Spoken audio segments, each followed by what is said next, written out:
of my sister, my 7 adult cousins, and almost every single one of my peers that I went through competitive synchronized swimming training and then performed in Cirque du Soleil with in Las Vegas, I am literally the only one that does not own a home. And while I certainly could get down on myself because I am now 40 years old for this, I have absolutely no remorse about it, and I'm going to unpack that for you today because at a very young age, I actually had an opportunity to buy a home back in 2007 when I moved to Las Vegas. I was just 23 years old, but rent in Las Vegas was crazy, crazy cheap back then.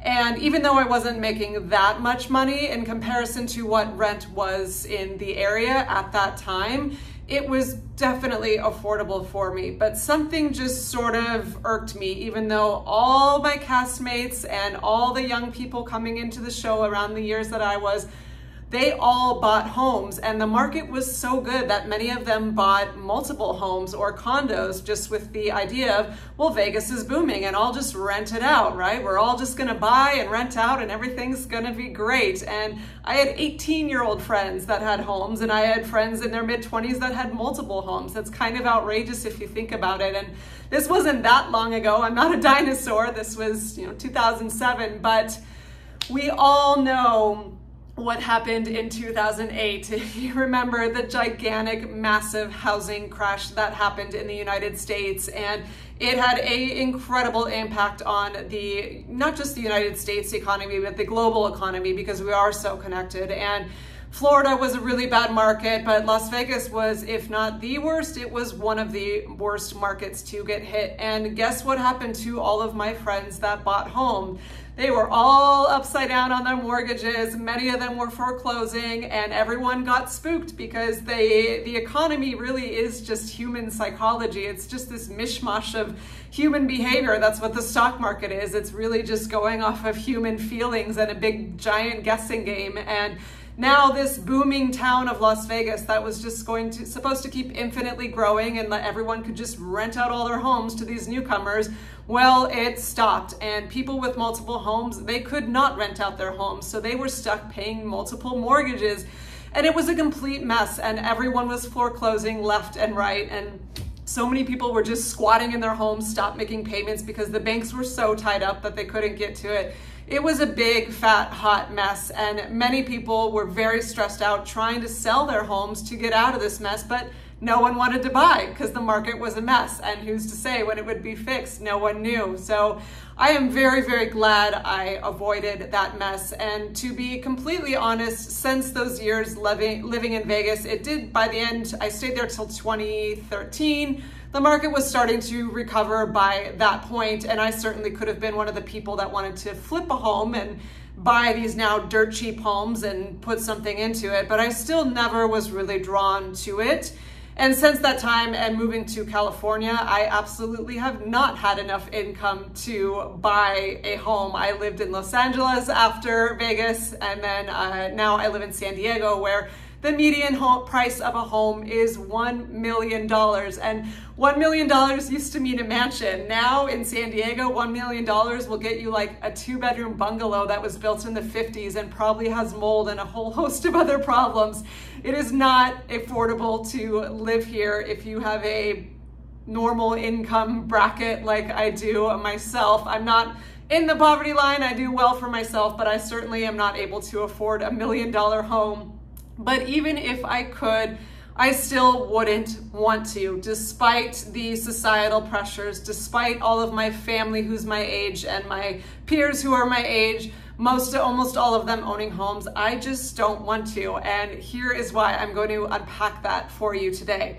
Starting with this on more of a black and white kind of costs of homes. If you're a homeowner yourself, I'm sure you know these things already, but I just Googled up a list of generic costs that come with owning a home, and this is certainly not like an extensive research, and please don't take this also. I'm not an official mortgage advisor or financial advisor. This is just my own personal manifesto of how I want to live, and I am reaching out to those who might be seeking an alternative, because this American dream, or this worldwide progression dream of home ownership being the end all be all. You've made it in life, and this is your status symbol. This is your symbol of success.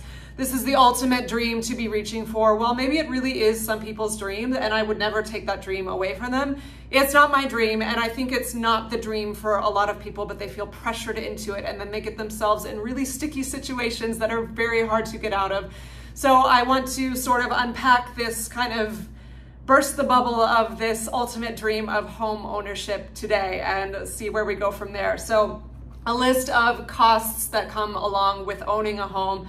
Mortgage, obviously, number one. It is expensive to pay a monthly payment on a home. And obviously that's going to vary greatly where you are in the United States, or many of you watching are all over the world. Yes, there are places that are exorbitantly expensive, and I live in one of them. And then there are places, I mean, just even in the United States, if I were to go to Alabama right now, or Arkansas, or like Iowa, and had the same income I do, yeah, I could own a home, but I still don't want to, and we'll get to that. But in general, your mortgage payment is going to be higher than a rent payment because you're financing it long term. And whereas buying something short term, like I purchased my vehicle, I bought my car, it was a 5-year finance term, but I put my nose to the grind and I paid it off in 2 years. So then I now own my car and haven't had a car payment in 13 years. That's been wonderful. A mortgage is a different ballgame, at least in the United States. I cannot speak specifically to other countries. Feel free to jump in the comments and tell me kind of what's normal for your area. But in the United States, it's pretty commonplace that your mortgage is 30 years. 30 years of debt, 30 years of that payment. And yes, you can maybe refinance, but that's if everything goes your way. You can't always do that. But 30 years of committing to, I want to pay for this house. And to me, that just feels like an absolute prison. I mean, I'm 40 right now, so even if you handed me this large sum of money and I were to buy a home, I wouldn't, or put the down payment on and purchase it, I wouldn't have debt-free and that actual ownership of that home until 30 years later. So when I'm 70, then I'm out of debt. Like, that's wild to me. That just feels, like I said, a complete prison and just entrapment. And I could always sort of thought that way, but I've talked about him before. I highly recommend Dave Ramsey. He's got great things to say about this.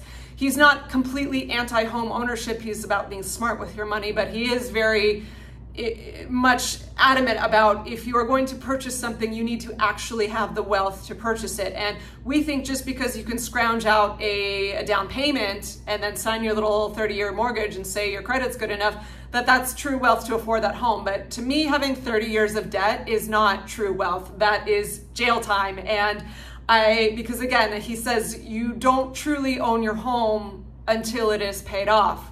And until you get to that point, then you are in massive debt. And in this day and age where inflation is out of control and the market is out of control, things just keep getting more and more expensive. To sign up and have, say if I were to commit, if I really wanted to be in San Diego and I wanted this $1 million home and I'm stuck paying God knows how much interest for 30 years, there's absolutely no way. Where am I going to be at 70? I don't know. I don't know where I'm going to be next year. I don't know where I'm going to be next month as a person. To me, that's just a suffocating endeavor to take on 30 years of debt. I don't even have a credit card. I've never had a credit card. I've spoken to this before. I don't believe in debt, and I don't believe in selling your life away in that matter. So, and then on top of that, a mortgage payment is usually a lot higher than a rental payment. So it just will scrounge up a lot more of your income per month.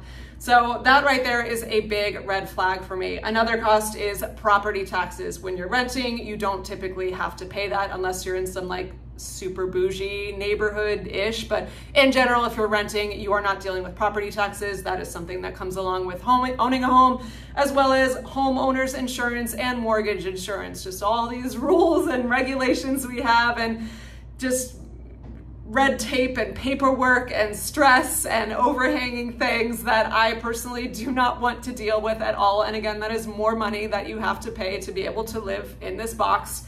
And then after that, these are Numbers 5, 6, and 7, these are all sort of tied to like initial upfront things. When you close on your home, you have escrow prepaids, mortgage points, and closing costs. It's more just give me your money so you can have debt for 30 years to live in this box. And I know that sounds very cynical, and most people, again, feel a lot of joy when they own a home, and that is great. Again, I'm not going to tell you that you shouldn't have the dream that you have. This is just my own take on it, and I am speaking to people who are maybe on the fence or maybe feel pressured into buying a home but are like, do I really want this? Or feeling anxiety and thinking, oh, I should just push through and make it happen, but it's really actually not right for them. So moving forward, some more expenses. Utilities. Everyone has to pay utilities in some capacity, but of course, usually homes are bigger and you're just going to be paying more. I remember in Las Vegas, I was renting from, my partner and I, we were actually renting from this couple that had, they got on the Vegas train of invest, and they bought this ridiculous 5-bedroom like mansion. McMansions were everywhere in Vegas at the time, and it had a pool and like this ridiculous like kitchen that probably could have cooked for 60 people, and it was beautiful, but it was also, I saw that caused them so much stress for the upkeep. And there were 4 of us in this 5-bedroom home, so it was plenty of room, but still, to run the air conditioning in that thing in summer cost $500 to $600. $500 to $600 just on utilities? Like, that's nuts. I definitely would not want to sign up for that. And of course, there are smaller homes than that. But me living as an ultra minimalist, living in studios the past 10 years, and now I'm in a 1-bedroom, but it's still about 500 square feet. That's not very large. My utilities are definitely lower than the average homeowners. Another one. HOA dues. This is, okay, you are spending all this money on this beautiful home, and now we're just going to charge you more money to live in this beautiful home because it's for the neighborhood. And that usually goes to like landscaping, I think, is the main part of it, or maybe like a little security guard that rides around on his scooter. I don't know, but those can be exorbitantly expensive too, and that's just another bill you're seeing every month, another thing coming out of your pocket. And again, you're tacking on all of these expenses to say you own your home, but what is that ownership really giving you in that moment? You're in, I guess it's a philosophical thing, but for me, it's when it doesn't feel like ownership if you're drowning in debt with it, but that's just me. And finally, this is another big one, maintenance and repairs. One of the joys of renting from an apartment complex or some sort of property manager, whatever, something screws up, you call and say, hey, this thing's broken. You need to come fix it because I'm paying you money. And they do. And if they don't, then you take it to court and it's legal. And that's a mess no one wants to get into. But in general, if you are renting from someone is responsible to fix whatever is broken for you. And some people may find joy in repairing things around their home, and like being able to do their own plumbing or electrical work or yard work, and like that's fantastic too. Again, this is just my jam with it. I am not interested in that kind of thing for something else someone built. If it's something I built, that's a different story. I'm going to get to that in a moment. But in general, the upkeep, the amount of things that can go wrong in a home that require, whether it's, the toilet breaks or a special light in the ceiling that like is a weird kind of bulb goes out, or you get termites or whatever the hell, like there can be so many things that go wrong, and it's on you to spend the time and money and resources to get those sorted out. And that's personally for me a headache I don't want to take on. Also, moving on, some risks associated with owning a home. This is what has deterred me as well. Upside down mortgage. I saw this firsthand, as I said earlier, when all of my friends in 2007, 2008 hit. Everyone had all these homes that they were like, yes, this is going to be great. This is my investment. It's the future and whatever. Then the market plummeted, and all of a sudden they owed money on their home when they still hadn't even paid it off yet. How that even makes sense, I don't know, but you all know that's a thing. And that is outrageous and scary because the market is not in your control. You can make what seems to be a smart investment in a growing economy or neighborhood, Everyone thought Vegas was booming. Everyone thought this was a sound investment. Everyone was like, yes, get that second, third home. You're gonna make all that passive income and blah, blah, blah, blah, blah. And yes, that's a great neighborhood. And it tanked and it screwed over a lot of people. And that wasn't just Vegas. Like I said, it happened in a lot of pockets of the United States. And that is a very, very scary thing, to have this 30 years of debt and then all of a sudden, but you're like at least clinging on to, okay, I'll pay it off in 30 years, but this is appreciating value. This is an investment, but no, it can flip on you and it can turn on you. And then all of a sudden you owe even more money. And that is a scary, scary risk I personally do not want to take on. So also on top of that, there can be just, even if the market doesn't crash, which it often does, and the world just seems to be more and more destabilized in that regard, there can also just be general depreciation of value in neighborhoods. So even if it's not, you know, something drastic happened, cities morph and change over time, and other build outs can happen in other pockets of other suburbs that we make that area the new up and coming, and then maybe just there's other economic shifts that happen to where the neighborhood just depreciates in value. And what does that do? That depreciates the value of your home. So even if you are looking at your home as, okay, I don't need to own this for 30 years, but this is an investment and it's just automatically, my home is just going to appreciate in value over the years, that's not a given. That's not automatic. There can be gentrification that happen in other neighborhoods, which ought to make the neighborhood you're in all of a sudden less desirable. Or maybe the school that was there, the teachers went on strike or it lost its funding. And now there can be a million different factors that bring down the value of a neighborhood, which then brings down the value of your home. So you go to try to sell it and all of a sudden you're not making that money. I know my mother had shared with me, she's been in her home for, I think, almost 20 years, maybe longer than that. I think it's been about 20 years she's been in her home. And she still cannot, she didn't make $1 on it.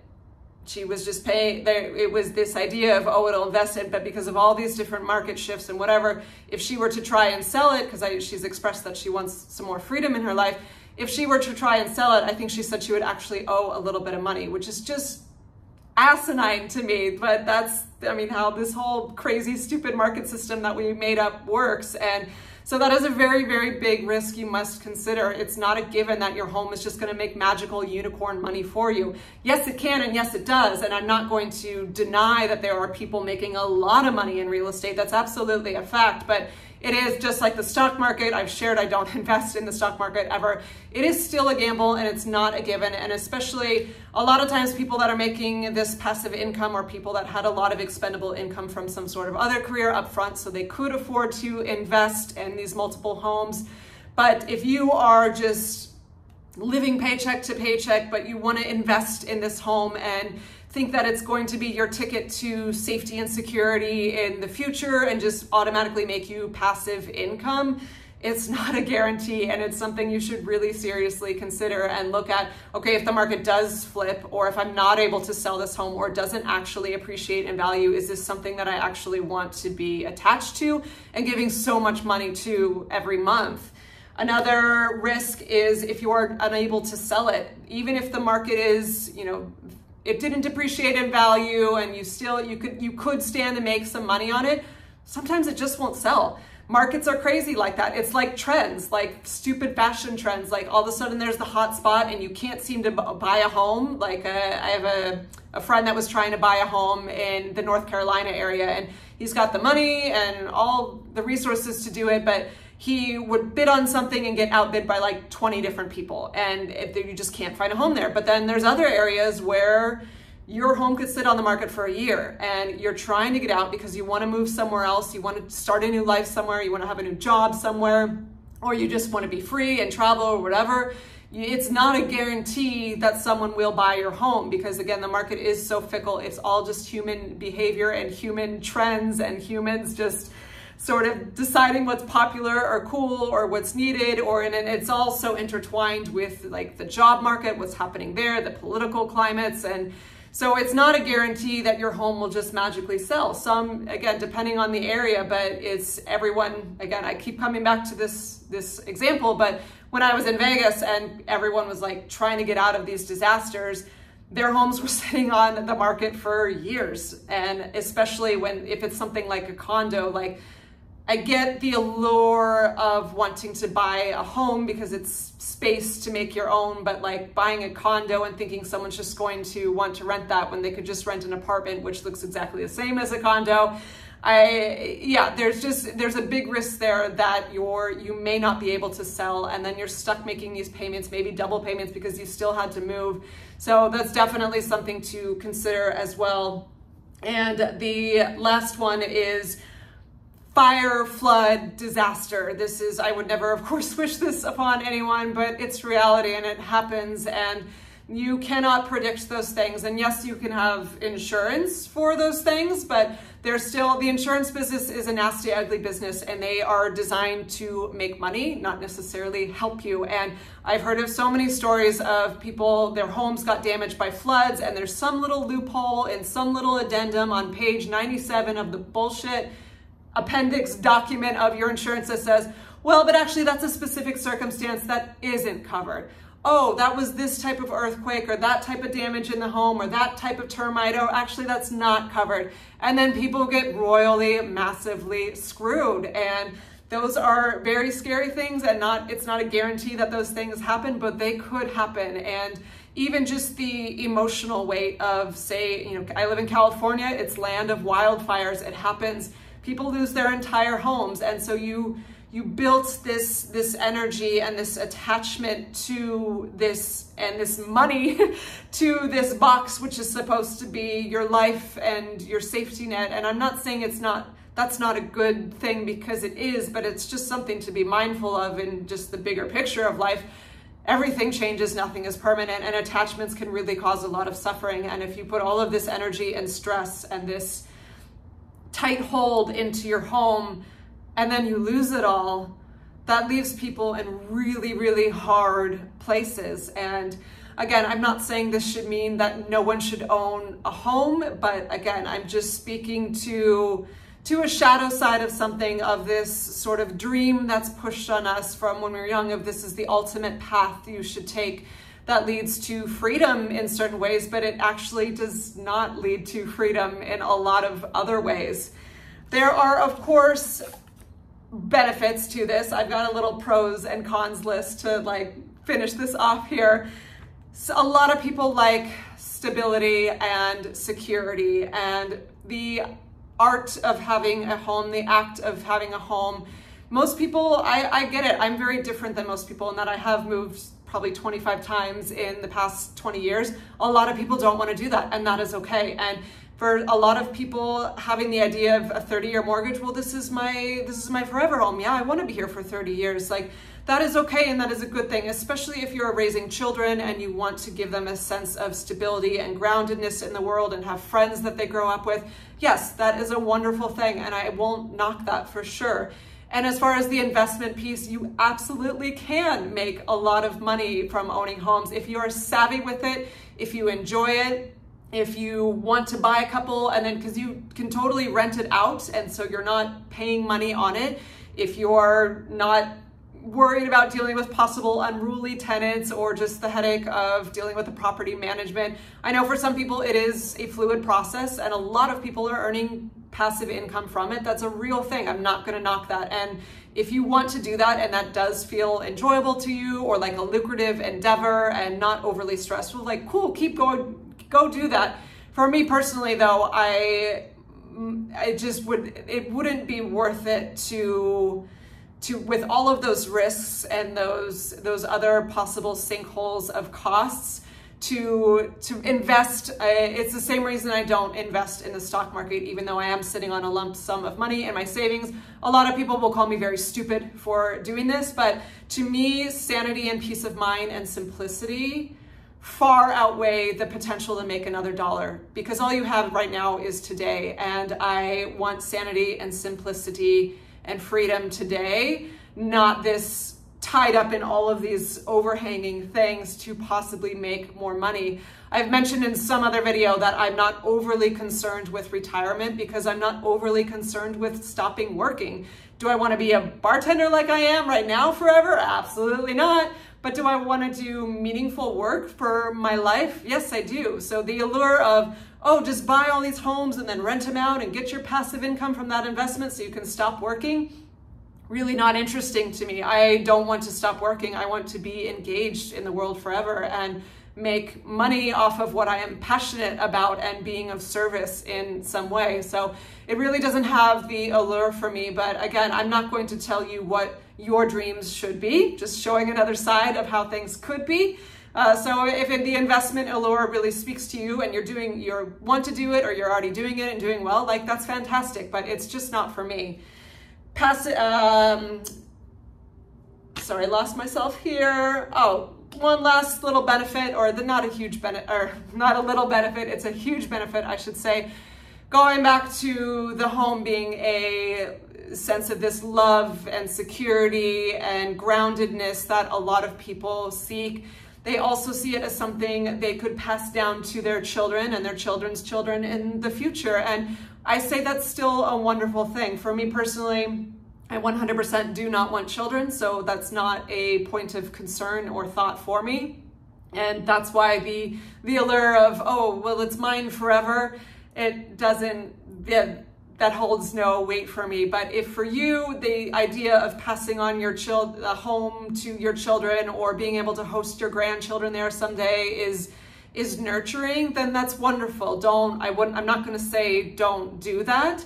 Again, I'm just speaking to those who are kind of on the middle or on the fence, or maybe in a home and thinking, is this really what I actually want for myself? There is another path. And for me, what that path looks like is just freedom. I've talked so much about in all of my videos, the reason I live as an ultra minimalist is not just purely for aesthetic, not just purely to pay lip service to Marie Kondo. She's a lovely lady, but it's, yes, I enjoy nice aesthetic, but for me, I live so simply because my highest value in life is freedom. I want to be able to travel. I want to be able to go and see new places. I've moved so much. And for me, moving back when I used to have a lot of stuff, it was stressful, but oh, my cameras did something funny. Okay, I'm losing the light here. I'll begin to wrap this up. When I used to own a lot of things, moving was stressful, and now living so light, moving is enjoyable and exciting for me. And just the idea of owning a home feels very stuck to me, on top of all of the financial commitments that it would pull out of me. If, as I said earlier, if I was dead set on owning a home or had to own a home, I wouldn't be able to live in California, in an area that's probably one of the most beautiful places in the country. I wouldn't be able to travel so much. I wouldn't be able to work a job that I enjoy and is physical and gives me, fun, nurturing, and I just wouldn't have the peace of mind and sanity and clarity and lack of anxiety that is so, so important to me. And I may one day own a home off-grid someday, but that would be something I'd pay for in cash, or much preferably build myself, like build a little tiny home, build a little yurt. I'd want to do that with a partner. But for now, I enjoy the freedom and fluidity that not owning a home gives me. I can pack up and go anywhere in the world I want to. And to me, that is much more nurturing. And I'll leave you with a thought on this. There is a teacher I greatly adore. I've mentioned him before. His name is Master Shihang Yi. You can check out his content. He has a lot of interviews on Mulligan Brothers on YouTube. But he has become quite successful with his Shaolin Temple in Europe, and he's an incredible teacher and speaker. And he, despite all of those successes, he talked about how he has no interest in owning a home, because when you are so attached to something that is so fixed, and if you think about a home, that's about one of the most fixed things you can have. It's down from the actual weight of it, the physical energy of it, and then your 30-year mortgage tied to it, all of the money tied to it, all the repairs tied to it, all the stress tied to it. That is a very fixed, unmoving thing. And if you are wanting to have growth and movement and change and development and transformation in your life, if you are so very tied to something so fixed, that's going to really inhibit your growth.